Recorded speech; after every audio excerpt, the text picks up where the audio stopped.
Ey mənim Mövlam, arzularım necə də böyük, əməllərim necə də pisdir. Mənə arzularım qədər böyük miqdarda əffindən əta et və pis əməllərimə görə məni cəzalandırma. Həqiqətən sənin kərəmin günahkarları cəzalandırmaqdan daha uca, həlim və yumşaqlığın isə müqəssirlərlə haqq hesab çəkməkdən daha böyükdür.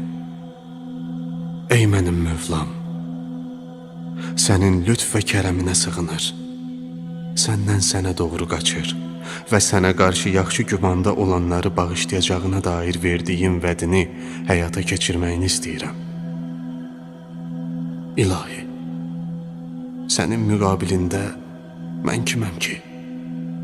Və mənim nə dəyərim var ki? Lütf və rəhmətindən mənə əta et. Əffinlə mənə minnət qoy.